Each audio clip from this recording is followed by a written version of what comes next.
Shalom, shalom, bien-aimés frères et sœurs, que le Seigneur nous bénisse. Bonne journée dans la présence de Dieu, que le nom de l'Éternel soit béni et que toute la gloire lui revienne au siècle des siècles.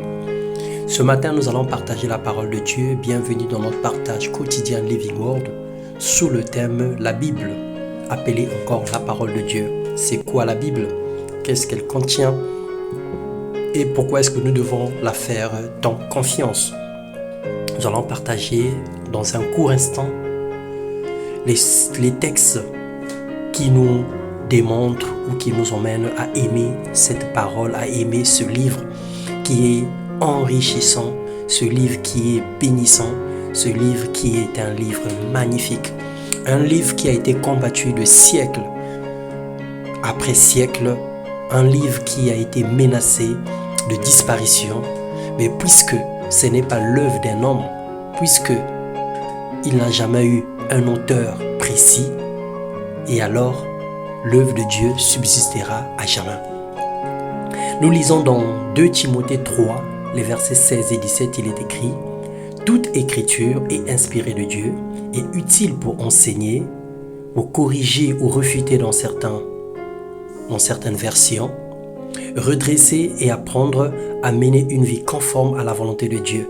Ainsi, l'homme de Dieu se trouve parfaitement préparé et équipé pour accomplir toute œuvre bonne. » La Bible est appelée les Saintes Écritures.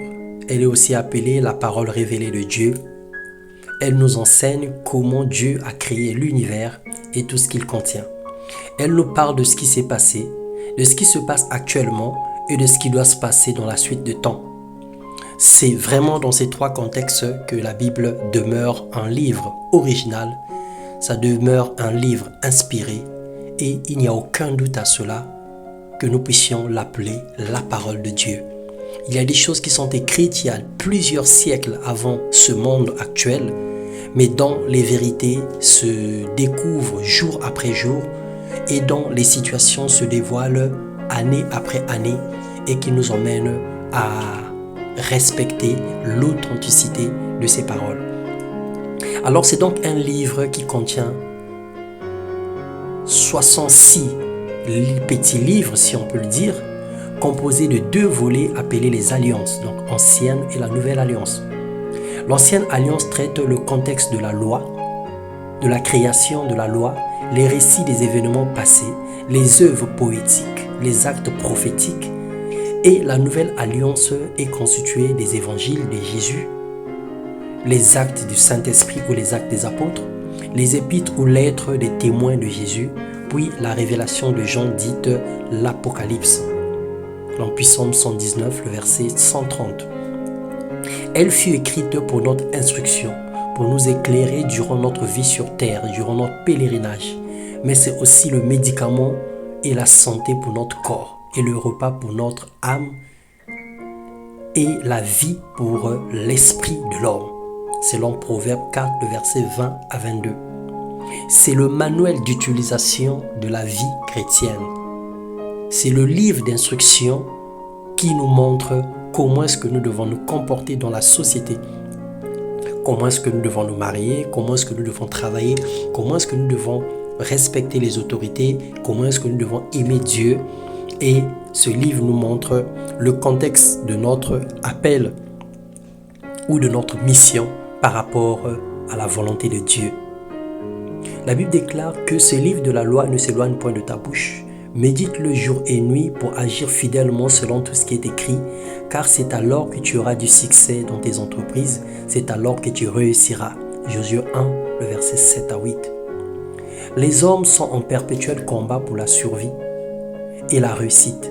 Seulement nous ignorons que sans la notice d'utilisation de la vie, qui est la Bible, nous passons à côté de la vérité. Elle contient toutes les sciences, elle contient toutes les stratégies pour pouvoir réussir dans tous les domaines de la vie. Que ce soit dans le marketing, que ce soit dans le commerce, que ce soit dans l'ingénierie, que ce soit dans la vie spirituelle, dans la vie morale, dans la vie émotionnelle, dans la vie conjugale. La Bible contient tous les conseils qui puissent exister dans ce monde. Et toutes les lois, presque toutes les lois, dans tous les gouvernements du monde entier, ont tiré leur essence au travers des Écritures et de la parole de Dieu. Les lois ont été adaptées en fonction de la parole de Dieu. Le Seigneur nous encourage ce matin. Confie-toi en Dieu, médite sa parole, mets-la en pratique pour trouver des réponses. Consulte la Bible pour savoir comment agir en tout temps et en toutes circonstances. Que Dieu nous bénisse et nous ouvre l'intelligence dans le nom de Jésus. Que Dieu nous accorde l'amour de sa parole. Que Dieu nous accorde la capacité à pouvoir rechercher au travers des Écritures les vérités bibliques. Et en la méditant jour et nuit, nous verrons la lumière et les écailles tomber de nos yeux. Que le Seigneur te bénisse et t'accorde le goût de la lecture et de la méditation de sa parole dans le nom de Jésus. Amen.